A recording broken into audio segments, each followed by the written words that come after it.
Baiklah, ketemu lagi. Kita lanjutkan pertemuan tentang kamus data. Jadi sebelumnya kita sudah belajar sampai ke slide yang ini, yaitu bentuk dari data flow dictionary entry. Jadi ini bentuknya. Nah, ini contoh ya. Jadi ini judulnya data flow dictionary entry, kemudian digunakan untuk mendeskripsikan masing-masing arus data pada data flow diagram. Ya, ini contohnya kita contohkan dari data flow untuk order penjualan. Nah, ada data flow name. Data flow name-nya adalah sales order. Artinya, pada DFD, sales order ini adalah arus data. Ya, jadi ada sebuah arus data bernama sales order pada DFD. Nah, ini dia. Yang saya bilang tadi di pertemuan sebelumnya, ada biodata dan mahasiswa yang kita bahas. Nah, biodata dan mahasiswa itulah yang nantinya dibuatkan di sini nih, data flow name atau nama arus data. Ya, kita intipnya pada apa? Pada DFD. Seperti yang dikerjakan oleh si Wahyu tadi kan, ada kita lihat ada misalnya data obat masuk. Nah, itu nanti buat di sini nih, data flow name obat masuk. Data flow name salinan resep gitu ya. Nah, deskripsinya adalah uraian singkat mengenai maksud dari arus data tersebut. Ya, contohnya di sini arus data sales order ini adalah sebuah dokumen yang diisi oleh customer untuk mengidentifikasi produk, jumlah masing-masing produk yang mereka pesan. Oke, nah jadi deskripsi singkat. Jadi sales order adalah sebuah dokumen yang diisi oleh konsumen yang berisi tentang produk dan jumlahnya yang mereka pesan. Oke, jadi misalnya sales order itu berisi tentang tanggal order, waktu order ya, maksudnya waktu order, kemudian nama produk yang diorder. Misalnya nama produknya adalah botol minum merek XYZ, kemudian jumlahnya berapa? Oh, jumlahnya 3 piece. Kemudian pesan lagi yang lainnya adalah mouse merek ABC, berapa piece? 1. Kemudian ada lagi pesanannya mungkin pensil merek XYZ juga, berapa? 10, begitu ya. Nah, jadi itulah fungsi si sales order ini. Kemudian from ini adalah menunjukkan asalnya. Tadi kan udah dibilang di pertemuan sebelumnya tadi, kamus data ini kan menunjukkan bagaimana si arus data itu berasal. Yang saya contohin tadi pagi adalah saya tadi pagi dari rumah menuju ke gedung MDP. Nah, kalau di kamus data, dari mana si arus data ini mengalir dan menuju kemana? Nah, kalau pada contoh si sales order ini, from 1 nomornya ya, open mail ya. From menunjukkan asal arus data, dapat berupa proses. Prosesnya pun bisa dari satu proses ataupun lebih, dapat berupa data store atau terminator. Nah, jadi si sales order ini berasal dari 1 open mail ke enter sales order data. Jadi dia mengalir dari open mail ke enter sales order data. Ya, menunjukkan tujuannya yang berupa proses-proses data store ataupun terminator. Nah, kemudian data structure mendaftarkan setiap struktur yang ada pada arus data. Ini data structure-nya sales order record atau rekaman sales order. Komen adalah komentar tambahan yang dianggap penting, ditaruhlah di situ kalau ada. Di sini dia nggak ditambah komentar. Kalau seandainya ada komentar, silakan ditulis. Misalnya komentarnya adalah sales order hanya bisa dilakukan pada jam operasional kantor, yaitu jam 8 sampai jam 5 sore, misalnya gitu. Artinya nanti ketika merancang sistemnya itu nanti dibatasi. Ya, jadi nggak boleh si pelanggannya pesan di luar jam kantor, tetapi masih bisa lihat-lihat katalog. Begitu, itu kalau ada komentar saja, kalau nggak ada ya nggak usah. Kemudian tadi data flow dictionary entry. Nah, yang ini data store dictionary entry. Data store berarti kan data store-nya ya, yang lambangnya sama dengan kemarin. Ini menerangkan data store yang unik pada DFD. Kalau tadi menerangkan arus data, ini menerangkan data store-nya. Jika data store yang sama muncul lebih dari satu kali, maka satu saja yang dibuatkan data store dictionary entry-nya. Seperti halnya pada data flow dictionary entry, data store dictionary entry juga hanya berisi summary data. Ini contohnya, ya. Nama data store ini sales order form file. Nah, kemudian ada judulnya ya, data store dictionary entry, kemudian digunakan untuk mendeskripsikan masing-masing data store yang unik yang ada pada DFD. Nah, namanya sales order form file. Deskripsinya ternyata sales order form file ini adalah history file dari formulir sales order setelah data dimasukkan ke dalam sistem komisi sales. Ya, jadi ini adalah sebuah arus data yang berisi tentang history file. Ya, jadi history transaksi masuk ke sini. Ya, history dari mana? Dari formulir sales order. Formulir sales order itu bisa dilihat dari ini tadi ada arus datanya. Ini mungkin menuju kepada sebuah data store, ya kan? Ini kan menuju ke data store, enter sales order data. Nah, nanti ada data store yang bernama sales order form file. Nah, kemudian itu berisi tentang record atau history atau rekam jejak dari semua kegiatan sales order atau penjualan si sales setelah data dimasukkan pada sistem komisi sales. Jadi ini artinya mau memasukkan penjualan si salesnya kan jualan apa, barangnya berapa, apa aja, kemudian nanti setelah dimasukkan ke dalam sistem komisi untuk menghitungkan komisi dia, maka disimpanlah ke dalam sebuah data store bernama sales order form file. Nah, kemudian struktur datanya adalah sales order record. Volumenya ya diperkirakan 140 per hari. Nah, volume ini menunjukkan ukuran dari data store. Artinya ukuran ini ngasih tahu loh, ini nih 140 aktivitas saja satu hari. Kalau lebih dari situ mungkin nanti akan tidak berfungsi dengan baik sistemnya. Ya, ukuran ini berupa berapa kali struktur data digunakan di dalam data store. Lebih baik jika batas bawah, batas atas, dan batas rata-rata diidentifikasikan jika volumenya berubah-ubah. Tapi kalau nggak berubah-berubah, rata-ratanya 140 ya tulis saja di sini. Artinya ini kalau lebih dari 140 mungkin nanti sistemnya akan mengalami gangguan, tidak normal. Ya, artinya dibatasilah kegiatan ini memasukkan data ke dalam data store sales order form file ini sebanyak 140 kali per hari. Kemudian activity menunjukkan informasi yang berhubungan dengan record yang aktif di dalam file, terutama pada saat pengupdatean master file. Misalnya, dalam inventory file ada 18.750 record, tetapi hanya 20% yang aktif setiap hari. Hal ini berarti bahwa dalam satu hari hanya kira-kira 3.700 record yang terlibat dalam setiap tipe transaksi inventory.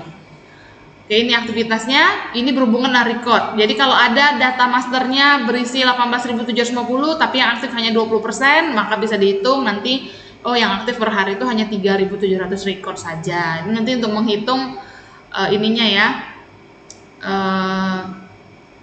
menghitung si volumenya juga ya.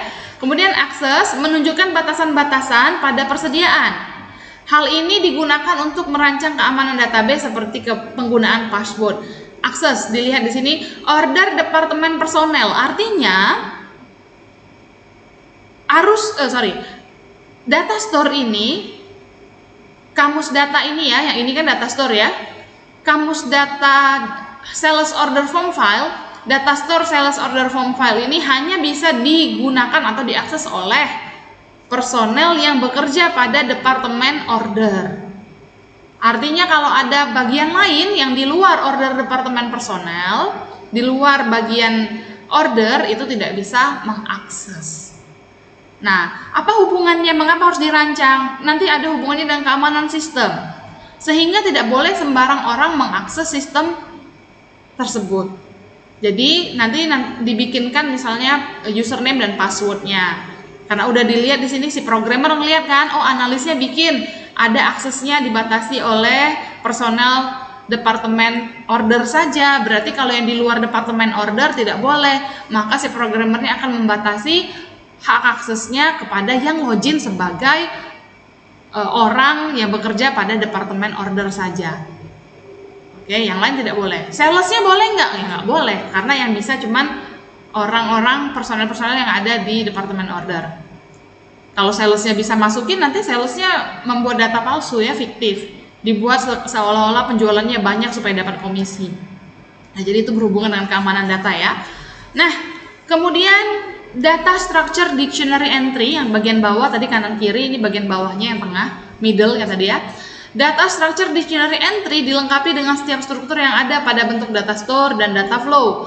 Tujuannya adalah menghubungkan summary description dari data flow dan data store dictionary entry ke deskripsi detail dari data elemen dictionary entry. Kita lihat saja contohnya ya, biar lebih mudah dipahami. Ini bentuknya.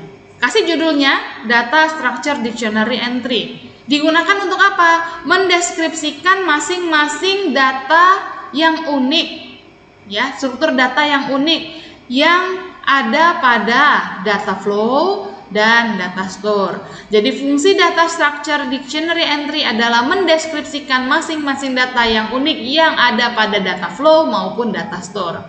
Contoh, nama strukturnya adalah sales order record. Deskripsinya adalah the sales order form that customer use to order merchandise. The sales order form that customer uses to order merchandise. Jadi formulir sales order yang digunakan oleh pelanggan untuk memesan produk. Ya. Nah, data elemennya customer number, customer order number, sales person number, dan lain-lain sampai ini. Nah, itu apa? Ini adalah elemen-elemen data yang ada pada arus data itu. Ya, pada data itu. Jadi, ini yang saya bilang tadi, nama lengkap sama dengan nama depan tambah nama tengah tambah nama belakang, begitu. Nah, structure name ini berisi nama yang sama dengan form data store dan data flow. Nih, ini sama nih. Di data store atau data flow tertulis ini, maka sama. Jadi kalau tertulis biodata, di sini tertulisnya biodata juga. Kalau tertulis sales order record, di sini juga begitu. Description menerangkan bagaimana struktur tersebut digunakan. Ini tadi strukturnya digunakan untuk apa nih? Untuk memesan produk. Ya, jadi struktur data ini digunakan ketika ada pesanan dari pelanggan memesan sebuah produk. Ya, memesan merchandise. Nah, kemudian data elemen mendaftarkan setiap elemen data yang terkandung dalam struktur itu. Sedangkan komen ini adalah yang penting, jika dirasa penting ditulis di situ. Nah, di sini ada komentarnya ternyata. Elemen marked with asterisk occur for each item record. Jadi ditandai dengan asterisk ya untuk masing-masing recordnya. Nah, kemudian yang terakhir, data elemen dictionary entry. Ini menyediakan dasar untuk skema database. Bentuk ini menyediakan data elemen dictionary dari kamus data yang berdasarkan komputer. Bentuk elemen data yang digunakan oleh setiap elemen data termasuk semua struktur, baik yang ada pada data flow maupun data store. Ya, hanya bentuk tunggal yang digunakan untuk masing-masing elemen data, walaupun elemen itu muncul beberapa kali, sama seperti yang tadi. Ini kan? Mana nih tadi ada tulisan kayak gitu. Nah, nih. Sama seperti data store, ketika dia muncul beberapa kali pada DFD, ya kita gambarkan pada kamus datanya satu saja. Tujuannya adalah menstandarisasi deskripsi dari satu elemen sehingga elemen itu direferensikan dengan cara yang sama setiap kali digunakan. Ya, jadi supaya referensinya sama, tidak ada tidak mengandung bias ya, tidak bias. Hal ini sangat penting khususnya jika suatu sistem dikembangkan dan dimaintain oleh sekelompok pengguna dan sekelompok spesialis informasi. Jadi banyak orang yang terlibat, bukan cuma satu, sehingga dibutuhkan sebuah kejelasan. Itulah yang tadi dari awal kita bahas di pertemuan yang lalu, pertemuan yang tadi pagi. Fungsi kamus adalah untuk menyamakan persepsi dari makna sebuah kata. Kalau kamus bahasa Inggris, maka supaya seluruh dunia ini tahu apa padanan kata dari bahasa Inggris tersebut ke bahasanya masing-masing. Kalau kamus data, maka agar semua tim yang terlibat dalam pengembangan sistem, baik itu analis, user, programmers, dan lain-lain, itu sama pemahamannya terhadap data yang akan mengalir dalam sistem. Oke, jadi semua orang yang terlibat dalam pengembangan sistem dapat menggunakan istilah yang sama untuk satu elemen yang sama, dan tidak ada penggunaan istilah yang berbeda untuk elemen yang sama. Misal, ketika orang menyebut sebuah kegiatan yang berisi tentang pelanggan melakukan pemesanan untuk selanjutnya diproses. Jadi ingat ya, pelanggan melakukan pemesanan untuk selanjutnya diproses. Ya, pelanggan melakukan pemesanan untuk selanjutnya diproses. Nah, hal itu disebutlah oleh Anda sebagai tim yang terlibat dalam pengembangan sistem sebagai order. Ya. Seandainya Anda menyebut itu sebagai order, maka semua orang yang juga berada pada tim pengembangan sistem itu juga menyebut itu sebagai order. Tidak boleh disebut dengan hal yang lain. Ya, harus sama-sama menyebut itu sebagai order. Ya, ketika Anda menyebut yang tadi pesanan itu sebagai pesanan, maka semuanya harus menyebutnya sebagai pesanan, tidak boleh yang lain. Tidak boleh nanti Sylvia menyebutnya order, Ivanka menyebutnya pesanan, Wahyu menyebutkannya pesan. Udah beda arti ya, tapi kalau pesan udah jauh sekali ya, pesanan. Ada lagi mungkin yang menyebutnya pembelian, padahal itu belum jadi pembelian karena belum ada transaksi. Tapi mungkin ada orang yang nyebut itu pembelian. Oh iya, si pelanggan itu mau beli, padahal baru mau beli loh, masih pemesanan berarti kan. Nah, itulah fungsinya si kamus data ini, menyamakan persepsi. Seandainya jenis kelamin disebut sebagai pria dan wanita di awal, maka kedepannya sebut saja pria dan wanita. Jangan sebut laki-laki perempuan. Bayangin ya, pria, wanita, P, W. Tapi kalau kita bilang laki-laki perempuan, L, P, sama-sama P. Kalau tidak ada persamaan persepsi, nanti satu orang menyebutkan jenis kelaminnya P, satu orang lagi menyebutkan jenis kelaminnya P. Kita mungkin menganggap ini P yang mana, perempuan atau pria. Nah, jadi kita butuh mendeskripsikan kamus data untuk menyamakan persepsi-persepsi seperti itu. Kemudian ada sebuah kegiatan yang menunjukkan proses tadi memesan sudah. Misalnya kegiatannya adalah melihat nilai. Lihat nih, bukan cetak. Maka dibikin saja namanya melihat nilai karena belum dicetak. Mungkin ada yang menganggapan, kalau dicetak kan ditulis juga, dilihat juga. Iya, tapi samakan dong persepsinya. Semua tim harus memiliki satu pemahaman yang sama. Kalau Anda bilang melihat daftar nilai yang sudah dicetak, yang sudah di-print itu sebagai melihat nilai, silakan, sah-sah saja. Tetapi kalau mau dibedakan, melihat nilai itu yang di desktop, mencetak nilai itu kalau udah ada print out-nya itu lebih baik. Oke. Nah, tapi intinya sih supaya semuanya satu kata, satu pemahaman, jangan sampai ada perbedaan, ya. Karena perbedaan di dalam perancangan sistem ini akan menyebabkan kegagalan pengembangan sistemnya nanti, ya. Nanti membingungkan nantinya ya, apalagi oleh si programmer membaca nih, kadang-kadang di desainnya kayak gini, kadang-kadang di desainnya kayak gini.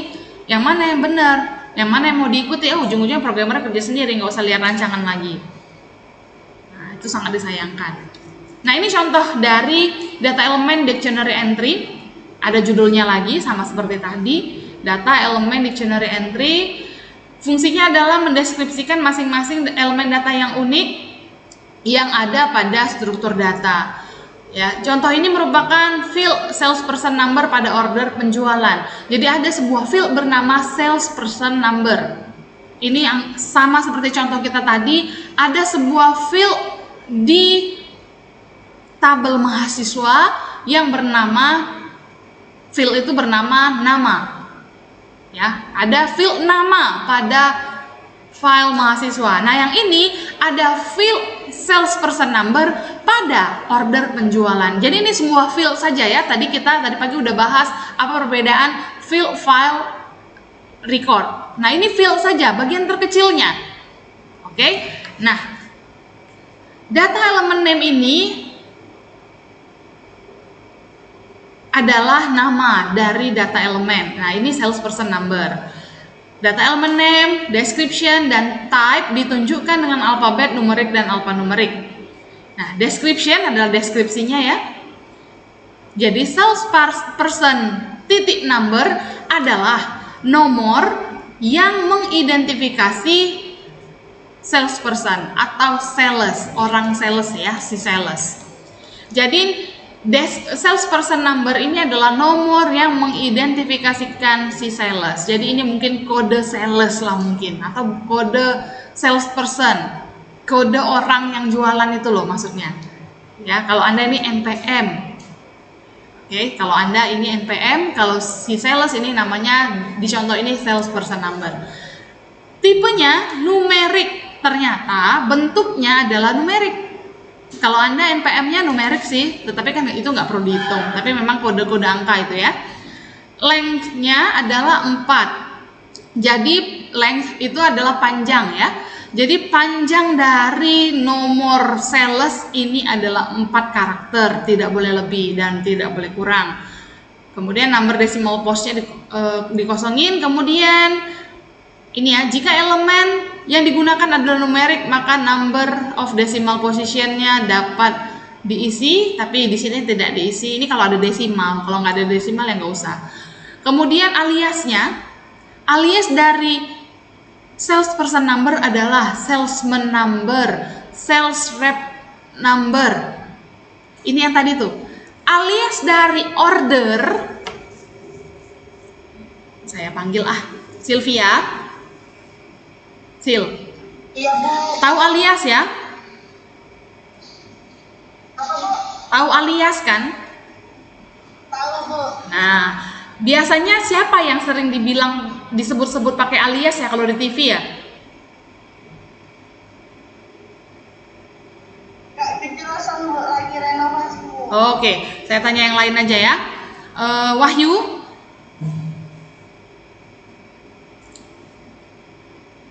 hai Wahyu, kamu tahu arti alias kan?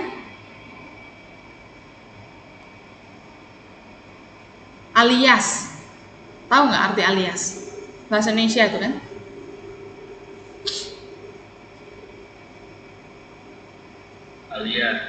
Alias, tahu nggak alias? Alias, ya alias. Misalnya Wahyu alias siapa, alias ini, alias itu. Nah, tahu kan? Ya, biasanya kalau di TV yang sering dibikin-bikin nama aliasnya tuh apa ya? Kalau di berita, penjahat ya. Misalnya namanya Anto alias Gepeng gitu kan. alias tompel, alias codet, gitu kan. Nah, itu tuh sama tuh. Ya. Ya, jadi alias adalah nama lain. Ya. Ini ternyata salesperson number ada nama lainnya, yaitu salesman number, sales rep number, ya, dan itulah dua. Nah, seandainya di contoh yang tadi order itu ada aliasnya. Aliasnya apa? Pemesanan. Nah, itu aliasnya. Artinya ketika ada ketika ada kata order, ada kata pesanan, ada kata pemesanan, semuanya merujuk pada sebuah kamus data, yaitu order. Kalau ini, contoh yang ini juga, ya. Contoh yang ini berarti ketika ada di DFD nanti sebuah arus data yang bernama salesman number atau sales rep number, itu mengacu pada sebuah kamus data yang bernama salesperson number. Begitu ya, itulah alias. Jadi mau itu Yanto alias Edi, alias Gepeng, alias Tompel, nah itu semuanya satu orang yang sama. Begitu ya, sama aja dengan yang di sini. Oke. Alias memberikan daftar nama lain dari suatu elemen data yang diperlukan. Misalnya invoice juga disebut bill. Invoice juga disebut purchase order. Invoice juga disebut PO. Jadi itu sama aja, sama yang kayak tadi. Oke. Kesimpulan, dari formulir kamus data yang telah dijelaskan dapat dilihat bahwa database dibentuk secara terstruktur, yaitu dengan form, data flow, dan data store. Suatu file diuraikan dan record yang berhubungan dengan file itu diidentifikasikan. Form struktur data menerangkan record secara detail dan mengidentifikasikan elemen data yang bersangkutan, sedangkan form elemen data menerangkan setiap elemen data secara detail. Oke. Nah, kita lihat lagi. Notasi kamus data. Nah, kamus data mendefinisikan data elemen dengan cara berikut. Yang pertama tadi udah dijelasin, menguraikan arti dari arus data dan data store dalam DFD, menguraikan komposisi paket data pada arus data ke dalam arus yang lebih elementary atau lebih kecil. Contoh, alamat langganan yang terdiri dari, jadi alamat itu bisa kita pecah menjadi nama jalan, RT, RW, kode pos, kecamatan, kelurahan, kemudian provinsi, ya, negara. Saya order produk dari luar negeri misalnya di marketplace. Misalnya saya order produk dari luar negeri. Nah, maka dia akan identifikasi semua data saya. Makanya sebelum saya order, saya diwajibkan menambahkan alamat pengiriman. Ya. Nah, ketika saya udah menyimpan alamat itu secara otomatis, maka ketika saya melakukan order berikutnya, itulah alamatnya. Nah, alamat bisa dipecah-pecah menjadi field yang kecil. Yaitu, alamat itu kan ada nama jalan, ada nomor rumah, ada RT, RW, desa atau kelurahan, kecamatan, kabupaten atau kota, provinsi, negara, kode pos. Ya, kode pos, provinsi, negara. Ada banyak elemen data yang bentuknya kecil untuk digabungkan nanti menjadi sebuah alamat. Jadi kita nggak bisa bikin alamat satu buah field saja, alamat kemudian satu buah field atau komentar. Tidak bisa ya, nanti akan sulit dalam pengoperasian kegiatan operasionalnya. Terutama kalau yang kayak jasa kurir misalnya kan, gimana dia bisa mengelompokkan kalau alamatnya full. Dan orang bisa juga salah tulis, jadi kita harus bikin benar-benar detail. Mulai dari nama jalan, kode pos dan lain-lain ya, RT, RW, provinsi, kota, kecamatan, kelurahan, itu harus semuanya detail. Kemudian menguraikan komposisi paket data dalam data store, menspesifikkan nilai dan unit informasi dalam arus data dan data store, dan menguraikan hubungan yang terinci antara data store dalam suatu IRD. Ini adalah notasi kamus data. Notasinya sama dengan, itu artinya terdiri dari. Jadi kalau nama lengkap sama dengan nama depan tambah nama tengah tambah nama belakang. Nah, ini sekalian tambah ya. Artinya nama lengkap terdiri dari nama depan dan nama tengah dan nama belakang. Jadi notasi sama dengan itu maksudnya terdiri dari, notasi plus atau tambah itu adalah dan atau M. Kemudian notasi kurung biasa ini adalah pilihan, ya. Kalau notasi kurung kurawal adalah pengulangan, notasi kurung siku adalah memilih dari yang ada pada atau di dalam kurung siku ini. Tidak boleh ada pilihan yang lain. Kalau kurung biasa ini memilih, tapi kalau kurung siku memilih apa yang ada. Kemudian tanda garis lurus itu biasanya simbolnya ada di atas enter. Kita tekan shift, ada di atas enter. Itu pemisah pilihan di dalam tanda kurung kurawal, kurung siku. Kemudian tanda add itu adalah menyatakan sebuah data itu merupakan field kunci atau kuncinya, key-nya. Kemudian bintang-bintang itu adalah penulisan komentar. Jadi bintang, kemudian komentarnya ditutup lagi dengan bintang, alias itu nama lain untuk suatu data. Contoh penggunaan notasi. Ini yang dari tadi kita sebut-sebut. Nama sama dengan nama depan tambah nama belakang. Current height sama dengan, ya, tinggi sekarang sama dengan bintang tadi apa? Bintang tadi ada keterangan atau catatan atau komentar. Unit titik 2 150 cm tutup dengan bintang, ini komentar ya. Nama langganan sama dengan title. Title itu pilihan, artinya kita bisa memilih. Berarti bisa Mr, Mrs, Tuan, Nyonya. Ya, ditambah nama depan, ditambah nama tengah. Nama tengah ini juga pilihan, artinya boleh nggak ada. Kalau orang nggak ada nama tengahnya ya nggak apa-apa ya, nggak usah diisi. Tambah nama belakang. Customer address sama dengan shipping address tambah billing address. Jadi ada alamat pengiriman dan ada alamat penagihan. Jadi alamat pelanggan itu ada dua. Di marketplace juga seperti itu. Mengirimnya kemana, bahkan alamat pengiriman itu bisa banyak. Kayak saya, alamat pengiriman saya di marketplace ada di MDP, ada di rumah, ada dua. Oh, ada di rumah saudara saya di Tangerang sana, karena saya kadang-kadang order barang ke dia, order barang kirim ke dia maksudnya. Ada juga alamat teman saya di Bandung, jadi di marketplace saya itu ada 4 alamat. Artinya bisa banyak ya ini isinya. Kemudian order sama dengan customer name ditambah shipping address ditambah 1 item sampai 10. Ini artinya item tersebut bisa terdiri dari 1 sampai 10 ya. Jadi order itu adalah customer name, siapa nama customernya, kemudian dikirim kemana dan berapa jumlah itemnya. Tetapi jumlah itemnya di sini dibatasi mulai dari 1 sampai 10. Oke.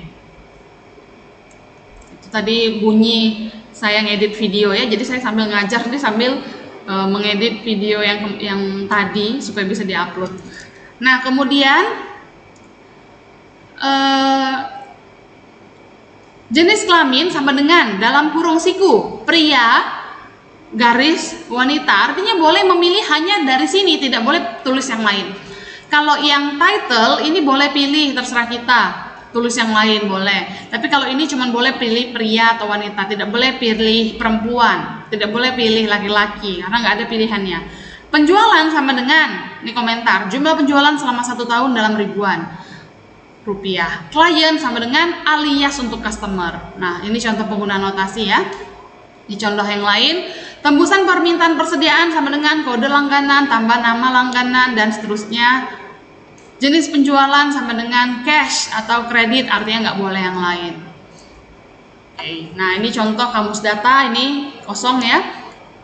Nomornya ditulis, nama pelanggannya dan lain-lain. Nah, kemudian ini contoh kamus datanya berdasarkan kasus yang ini. Order, oh ini ada nggak ya, top header, tanggal order, nomor. Nah iya ya, berdasarkan kasus ini. Jadi order sama dengan top header ditambah isi tambah footer. Nih order, mana sih order? Nggak ada ya di sini ya. Nah, top header ini top header adalah nomor tambah nama pelanggan, tambah alamat, tambah tanggal order, tambah untuk dikirim tanggal, tambah alamat pengiriman. Jadi itulah yang berisi di sini. Kemudian nomor sama dengan nomor order yang terdiri dari 8 digit. Ini nomor. Ya. Jadi di sini nanti berisi nomor order yang terdiri dari 8 digit. Nama pelanggan berisi tentang title, Mr., Mrs., Ibu, Bapak, Nyonya, Tuan, nama depan, nama belakang. Nah, ini nama pelanggan. Berarti di sini Tuan Agung, ya, Agung Gunawan misalnya. Alamat, nih alamat ini berisi tentang, oh nggak ditulis di sini. Alamat mungkin nama jalan, nomor rumah, kode pos, kecamatan, kelurahan, RT, RW, ya. Kemudian isi ini nih adalah nomor ditambah nama barang, ditambah nomor barang, ditambah jumlah barang, ditambah harga satuan, ditambah jumlah, dan bolehnya hanya minimal 1, maksimal 10. Jadi ini dibatasi, ya. Sebuah order slip hanya dibatasi 10 item kalau di kasus yang ini. Kemudian nomor barang itu 10 digit dan lain-lain sampai ke total akhir sama dengan jumlah yang harus dibayar pelanggan. Total adalah ditambah pajak dikurang diskon. Nah, ini. Jadi ini jumlahnya berapa yang mau dibayar, kemudian totalnya adalah total dari jumlah ini, kemudian diskon kalau ada diskon, pajaknya sekian persen, kemudian total akhirnya total ini dikurangin dengan diskon ditambah dengan pajak.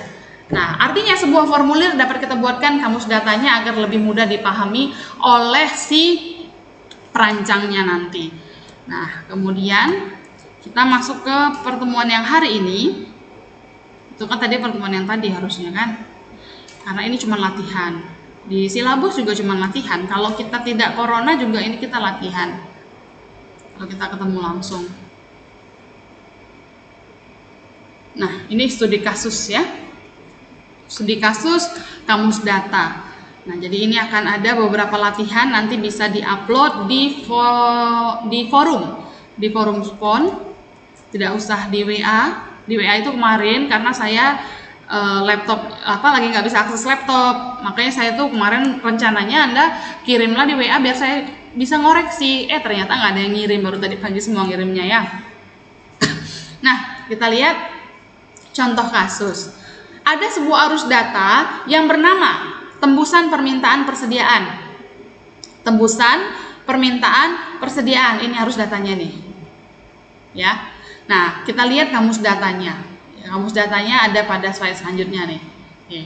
Nama arus data yang tadi, tembusan permintaan persediaan alias. Oh, ini ternyata aliasnya faktur, aliasnya tembusan jurnal, aliasnya tembusan kredit. Bentuk datanya dokumen cetakan komputer. Arus datanya proses 14, yaitu membuat faktur penjualan. Ya, proses 14. Ya, membuat faktur penjualan. Kemana 14 ini? Ke pengiriman dan dari gudang. Gitu ya. Jadi arus datanya atau mengalirnya dari proses 14 menuju pengiriman, dari gudang menuju proses 14. Tapi di sini tidak dibedakan. Yang jelas ada hubungan antara proses 14 dengan gudang dengan proses 14 dengan bagian pengiriman. Ini lihat ya. Jadi sebuah arus data yang bernama tembusan permintaan persediaan ini arusnya mengalir ke proses 1.4, dari 1.4 juga mengalir ke bagian pengiriman. Nah, ini ada faktur. Faktur ini adalah alias dari tembusan permintaan persediaan. Oke. Mengapa Bu dibedain? Karena sebenarnya penulisan DFD itu namanya tidak boleh sama, supaya tidak membingungkan. Ya, karena ini udah diproses kok namanya masih sama gitu kan. Nah, kemudian penjelasan. Tembusan dari faktur penjualan untuk meminta barang dari gudang. Periodenya setiap kali terjadi penjualan secara harian, volumenya rata-rata adalah 100, sedangkan puncaknya adalah 150. Itu contohnya ya. Nah, ini struktur datanya. dari tembusan permintaan persediaan. Jadi struktur datanya terdiri dari kode langganan ditambah nama langganan ditambah tanggal penjualan ditambah nomor faktur. Kemudian ini 1 sampai dengan maksimal 5 kali yang tadi tanda kurung itu ya, kurung kurawal. Kode barang, nama barang, unit jual, harga satuan, total harga. 1 maksimal 5. Kemudian total penjualan, potongan penjualan, pajak penjualan, total dibayar dan jenis penjualan. Nah, itu contohnya yang dari tembusan permintaan persediaan dengan alias faktur atau tembusan jurnal atau tembusan kredit. Kemudian ini contoh kamus data dari proses pembayaran gaji pegawai. Nah, struktur datanya dari ini kita lihat record pegawai, ada arus data bernama record pegawai. Record pegawai sama dengan nomor pegawai ditambah informasi pribadi pegawai ditambah informasi gaji ditambah informasi pembayaran saat ini ditambah informasi gaji tahunan sampai hari ini. Kemudian record file waktu. Nih. Ya, record file waktu sama dengan nomor pegawai ditambah nama pegawai ditambah jam kerja. Pembayaran gaji. Pembayaran gaji. Ya, pembayaran cek pegawai ya, pembayaran ya benar ya, pembayaran cek gaji. Di sini pembayaran cek pegawai salah nama ya, harusnya ini pembayaran cek gaji adalah nomor pegawai tambah nama pegawai tambah alamat tambah jumlah pembayaran saat ini tambah jumlah gaji tahunan sampai saat ini. Jadi jelas recordnya apa saja. Informasi gaji adalah perhitungan pembayaran tambah jumlah tanggungan. Jumlah pembayaran saat ini adalah gaji kotor ditambah potongan pajak pemerintah ditambah potongan pajak negara bagian ditambah potongan pajak jaminan sosial ditambah gaji bersih. Ya, jadi masing-masing arus data ini ada berapa arus datanya? 1, 2, 3, 4, 5, 6, ada 6. Nah, tapi di sini yang ditulis cuma 5, ada yang kurang apa nih? Yang kurangnya adalah jam kerjanya tidak ditulis. Ya nih, ada sebuah arus data yang bernama jam kerja yang tidak dituliskan di proses di kamus data ini. Nah, latihan. Ya, ini latihan. Nama sama dengan gelar ditambah nama pertama, tambah nama tengah, tambah nama akhir. Gelar itu bisa dipilih dari tuan, nyonya, nona, doktor, profesor. Nama pertama itu karakter, nama tengah karakter, nama akhir karakter. Karakter valid ya. Karakter valid itu bisa terdiri dari A sampai Z, huruf kecil, huruf besar, angka, tanda tanya, tanda baca, semuanya bisa. Coba kita latihan ya. Ini belum studi kasus, baru latihan. Ini kan baru gampang sekali ya. Siapa ya? Ivanka. Ivanka? Hadir Ivanka? Hai Ivanka. Ya, kamu coba merangkai satu record saja dari nama ini. Nama sama dengan gelar tambah nama pertama tambah nama tengah tambah nama akhir. Coba kasih contoh Ivanka. Contohnya apa?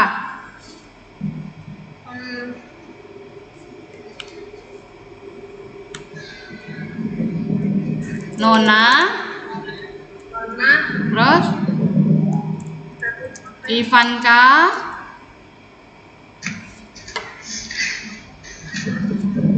Nona, Ivanka, apa namamu apa? Ivanka apa? Itu aja, Bu. Ivanka. Oke, kita ulang. Noma, Ivanka. Ivanka. Karena namamu cuman itu ya. Oke. Kamu lagi di luar ya? Di motor? Enggak, Bu, lagi di rumah. Banyak angin di situ ya? Iya. Oke lah. Wahyu. Coba kasih contoh Wahyu.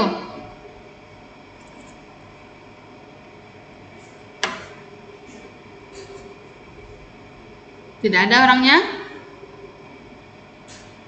Ya, Bu. Oke. Coba kasih contoh dari penulisan nama berdasarkan struktur data ini.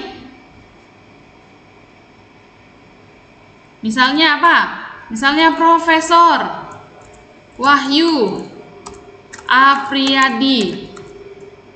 Ya, nah, gitu ya, bisa dipahami? Bisa, Bu. Bisa ya. Nah, kemudian misalnya lagi Nyonya Nyonya Francisca. Nah, kalau saya kan ada nama tengah, nama depan, nama tengah, nama belakang. Nah, inilah contohnya. Oke, contoh dari pembuatan struktur data menjadi sebuah record. Jadi itu sebuah field, sebuah record pada field, benar deh, record. Tapi pada field saja ya, bukan satu record gitu, bukan. Nah, itu mudah ya, mudah banget. Jadi hanya latihan untuk membuatkan membuatkan record ya, membuatkan isi dari struktur data yang disajikan.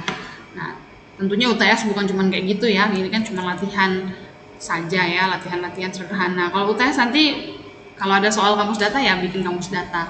Nah, kemudian lanjut latihan 2. Tuliskan kamus data dari formulir pendaftaran online di samping. Apa kamus datanya? Nah, nanti kamu tulis. Ini latihannya.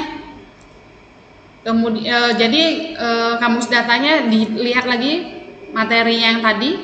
Tuliskan kamus data berdasarkan formulir ini. Kemudian kita nggak usah yang ini deh. Yang ini aja nih latihannya nih. Latihan 3. Ya. Nah, nanti ini tulis respon. Jadi ada sebuah formulir bernama purchase order atau PO. Kemudian ada DFD. Ya, DFD berupa PO itu ya. Jadi ada DFD-nya, ada purchase order form-nya. Nah, latihannya adalah buat kamus data dari PO berdasarkan DFD di formulir tersebut. Ya, di formulir dan DFD yang itu. Nah, jadi silakan bukalah sponnya. Ini sudah saya taruh di sini. Ada di forum diskusi. Nah, jadi latihannya adalah merancang kamus data dari DFD dan formulir. Oke, nah ini sudah saya taruh di sini. Nah, nanti Anda jawablah, reply di sini. Ya, jawaban Anda. Oke, jawaban Anda karena ini bisa diketik, silakan diketik saja. Ya, tapi kalau butuh paste gambar kayaknya nggak bisa di sini. Jadi nggak perlu digambar. Anda bisa tulis atau nanti saya buatin tempat untuk mengupload gambarnya ya kalau diperlukan ya.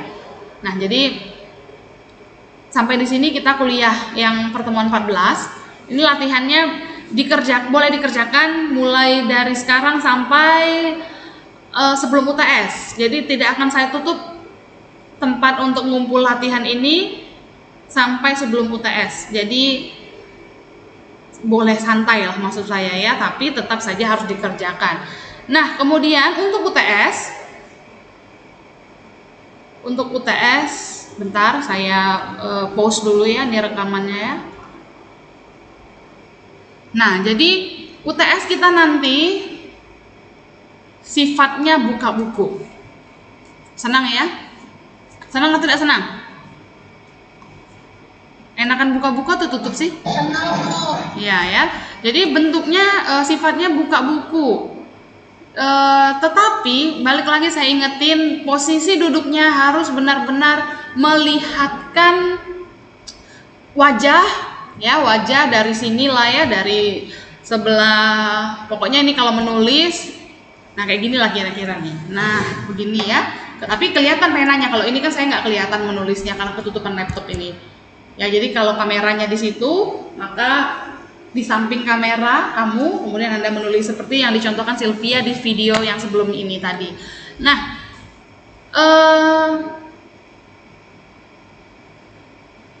bentar ya, ada yang salah.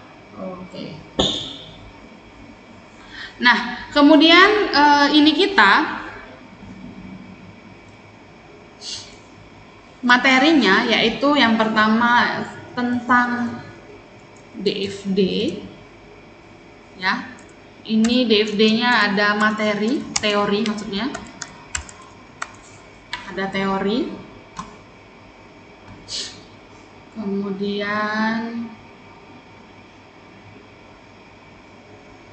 berikutnya tentang diagram konteks, jadi masih DFD, yaitu tentang diagram konteks. Ya, ini membuat ya, merancang diagram konteks. Kemudian masih DFD, yaitu merancang DFD level 0 logis. Kemudian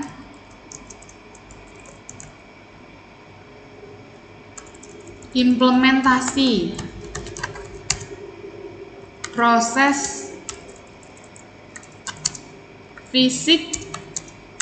proses logis ke proses fisik. Kemudian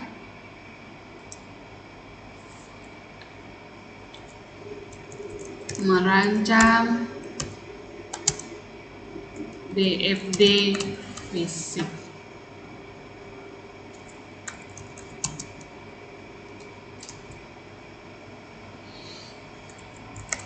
Nah,